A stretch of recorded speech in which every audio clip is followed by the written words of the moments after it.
पहले तो very congratulations to all who have cleared this prelims and बिल्कुल buckle up कर लीजिए अपने आप को मेंस के लिए।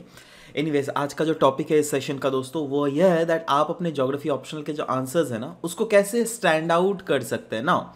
इसको मैं समझाने के लिए आपको एक बहुत बेसिक एनालॉजी दूंगा और उस एनालॉजी को प्रॉपर से देखिएगा, अंत तक वीडियो को देखिएगा चीज़ों को भीतर से समझने के लिए, राइट। इससे मैं एनालॉजी दे रहा हूं डांस का टाइप्स से, राइट। देखो, विभिन्न तरीके के डांस होते हैं, ठीक है। एक होता है गोविंदा डांस, है ना। अब गोविंदा डांस क्या, नॉर्मल जिससे आप हाथ पैर हिला रहे हो वो गोविंदा डांस है ना। अच्छा, अब मैं अगर आपको बोलूं या फिर आप अगर कोई डांस कंपटीशन में अपने आप को इनरोल करने जा रहे हो, फॉर एग्जांपल, क्या आप गोविंदा डांस करके can you win that trophy? थोड़ी मुश्किल है, राइट। अच्छा, एक अलग तरीके का डांस होता है ऋतिक रोशन वाला डांस, ठीक है। चलो, ये तो दिस इज वेरी गुड, है ना। एंड इस डांस को करके no doubt you can actually, अगर हो सके तो हाँ, आप ट्रॉफी जीत भी सकते हो। There is a high probability, right जी, क्योंकि जिसमें कुछ ज़्यादा ही ये इधर उधर मतलब हाथ पैर मारता है। एनीवेज, एक होता है टाइप 3 डांस, है ना। और ये डांस जो है बिल्कुल अतरंगी डांस होता है। ये जो डांस करते हैं ना अभी के ज़माने के बच्चे लोग, उनके हाथों में पता नहीं, हाथ पैर में बिल्कुल फ्लेक्सिबिलिटी होता है, एकदम पूरा रबर का लगता है हाथ पैर होता है ना। मतलब कैसे भी डांस कर लेते हैं ना। एक चीज़ जो आपको ये तीनों डांस फॉर्म में देखना है वह यह है दैट ये जो टाइप 1 वाला डांस फॉर्म जो है ना वो टाइप 2 वाला नहीं कर सकता है, और टाइप 1 वाला जो है ये टाइप 3 वाला भी नहीं कर सकता है, ठीक है ना। टाइप 2 वाला जो है ये टाइप 3 वाला तो नहीं कर सकता है, बट टाइप 2 वाला जो है ये टाइप 1 वाला डांस फॉर्म जरूर कर सकता है। समझ रहे हो बात? अच्छा, टाइप 3 वाले के पास क्या फायदा है, यह जो है यह वाला भी डांस आराम से कर लेगा और यह वाला भी डांस आराम से कर लेगा। समझ रहे हो? मतलब अगर जैसे मैं बोल रहा हूँ दैट डांस कंपटीशन में अगर यह वाला गैंग, अगर इस टाइप के अतरंगी बच्चे अगर जा रहे हैं तो दे हैव हाई प्रोबेबिलिटी जिससे वह इस डांस कंपटीशन को अच्छे से जीत जाए ना। मैं यह नहीं बोल रहा हूं दैट टाइप 2 डांस फॉर्म वाले नहीं जीत सकते हैं। Absolutely they also have the equal, not equal probability I would say, हाँ थोड़ा कम है, but still they can also win and these people have the highest probability of the winning this thing, right? क्योंकि अभी के जमाने में क्या कुछ अलग चाहिए। आपके पास भी, अगर आपको भी देखने को तो बोला ना इस टाइप का डांस, आपको मन ही नहीं करेगा अरे यार क्या है इस टाइप का डांस। पता है, वही यूट्यूब या फिर फेसबुक में वायरल होने के लिए ही इस टाइप के डांस बने हुए हैं, ठीक है, अभी के ज़माने में, है ना। या तो आपको इस टाइप का सीखना पड़ेगा या फिर आपको इस टाइप का सीखना पड़ेगा जिसमें this is more pro in nature, ठीक है। तो देखो, अब ये मैं क्यों समझाया, इससे मैं आपके आंसर्स को रिलेट करना चाहता हूं, राइट। अब आंसर्स को भी जैसे तीन टाइप के डांस फॉर्म थे ना, वैसे ही मैं यहां पर 3 टाइप के आंसर्स भी बोल रहा हूं, राइट। एक टाइप का आंसर वह वाला आंसर है जहां पर मैक्सिमम बच्चे लोग यही करते हैं, मैक्सिमम अराउंड 99.5% बच्चे, मैंने आज तक जितने भी कॉपीज चेक किए हैं, ठीक है, they write this kind of answer जिसमें बिल्कुल मोनोटोनोसिटी है। मतलब लिखेंगे आंसर, हाँ ठीक है, इंट्रोडक्शन लिख लिए, बॉडी भी लिखेंगे तो मतलब ठीक है, 1-2 डायग्राम यूज कर लिए, काइंड ऑफ जनरलिस्टिक आंसर है, राइट। मतलब सभी कोई कर सकता है, वही ना गोविंदा डांस मैं भी कर सकता हूँ, आप भी कर सकते हो और कोई भी कर सकता है, ठीक है। Type 2 answer, now these are the answer जो जिनका एक्चुअली में सिलेक्शन होता है, पता है ना। आप बोलिएगा यार टाइप 2 आंसर मैं बोल रहा हूँ सिलेक्शन होता है, टाइप 3 आंसर ने क्या गुनाह कर दिया, ये किस टाइप का आंसर है, चलो बताता हूँ, डोंट वरी, रुको। टाइप 2 आंसर होता है जो क्या एक्चुअली में क्वेश्चन को प्रॉपरली समझते हैं उसके बाद आंसर लिखते हैं। मैं ये नहीं बोल रहा हूँ टाइप 1 वाले नहीं समझ कर लिखते हैं, ये भी समझ कर लिखते हैं, बट इनकी आंसर जो है ना मोनोटोनस रहती है, मतलब चेक करके बोर हो जाएगा इंसान, है ना।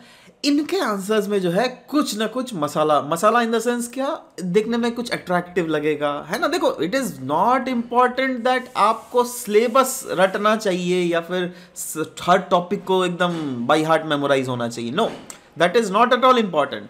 बट इंपॉर्टेंट यह है दैट किस टाइप का क्वेश्चन में कैसे आप आंसर्स को एक्चुअली में सजा कर लिखते हैं, even if you have less knowledge about the topic, ठीक है।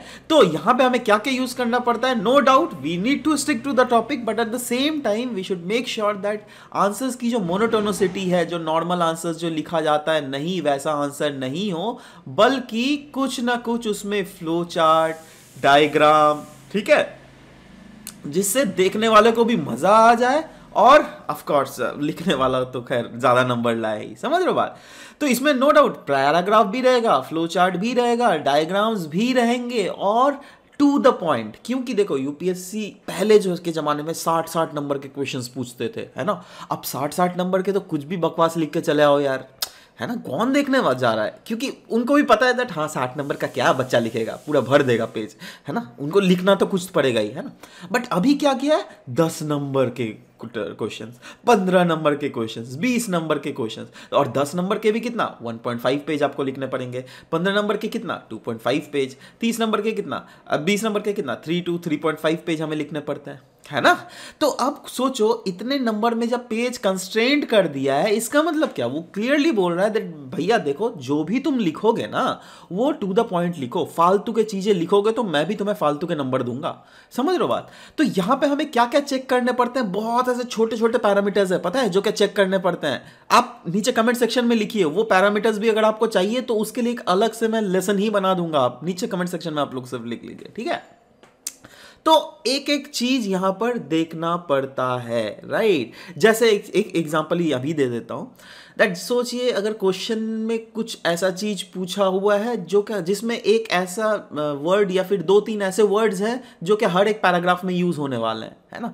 तो अब हर एक पैराग्राफ में यूज ना करके कोई ऐसा कीवर्ड का मैं बात कर रहा हूं, अब एंड, द, इन, है ना, वो सब का नहीं बात कर रहा हूं मैं, ठीक है। तो मेजर कीवर्ड्स को अगर करें तो उसके एक ही बार में हम लिख दो भाई, है ना। हेडिंग में कीवर्ड लिख दो और उसके नीचे सब हेडिंग्स लिख दो, है ना, जिसके आधार पर आप उसको सजा कर लिख सकते हो। तो इससे क्या हुआ, आपका वर्ड का भी बचत हुआ, आप स्मार्टली आंसर्स को प्रेजेंट भी कर पा रहे हो, और जैसे कि मैंने बोला मोनोटोनिसिटी को तोड़ना है आंसर के, है ना। मतलब इस टाइप का बोर्ड नहीं होना चाहिए जो चेक कर रहा है ना, क्योंकि देखो अल्टीमेटली शायद आप भी वही चीज लिखोगे, अल्टीमेटली आपका कॉम्पिटिटर वो भी वही चीज लिखेगा शायद, है ना। बट उसने थोड़ा मसाला मार के सजा के डाला इस आंसर शीट को, आपने वो सजाया नहीं है, तो there is a high probability that ये बंदा नंबर आपसे छीन के ले चला जाए।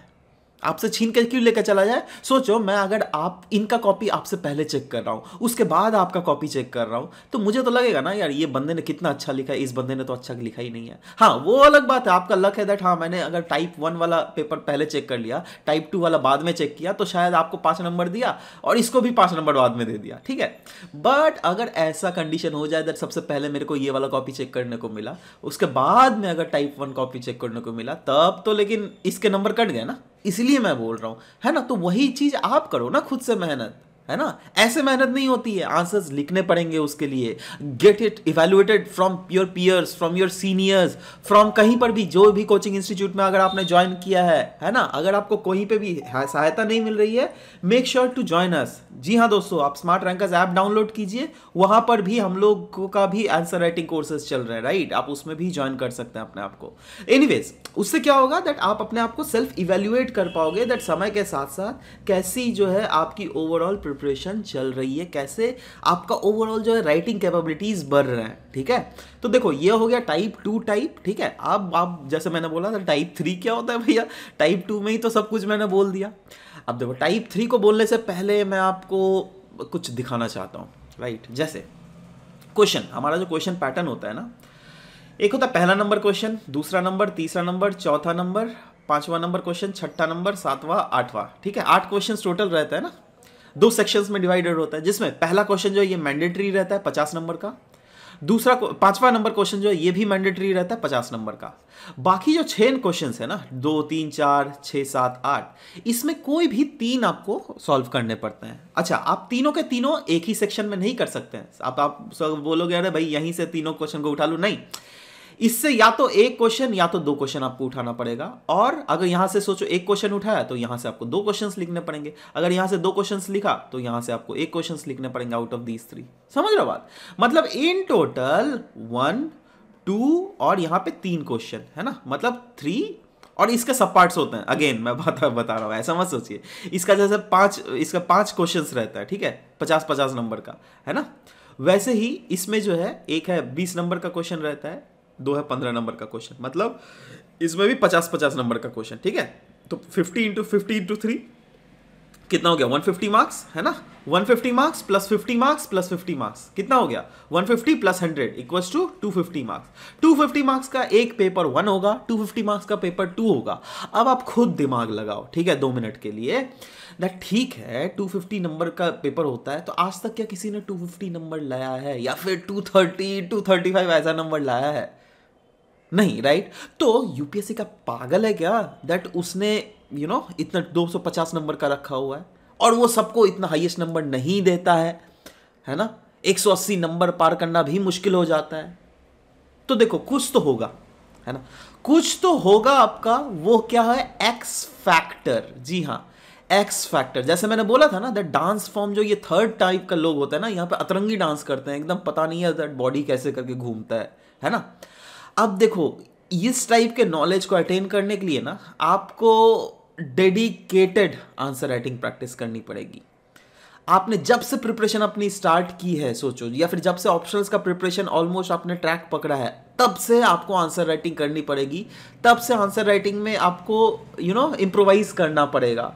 And this is something that ये आपको खुद करना पड़ेगा। This you have to bring improvisation within yourself. समझ रहे हो बात? मतलब यहां पर एक्स फैक्टर आपको चाहिए। क्यों नहीं आ रहा है भाई? 220 भी आराम से आ सकता है, क्योंकि अगर 250 का लिमिट यूपीएससी ने लगाया हुआ है तो क्यों 200 नहीं पार करता है नंबर? कुछ तो फैक्टर होगा ना यार।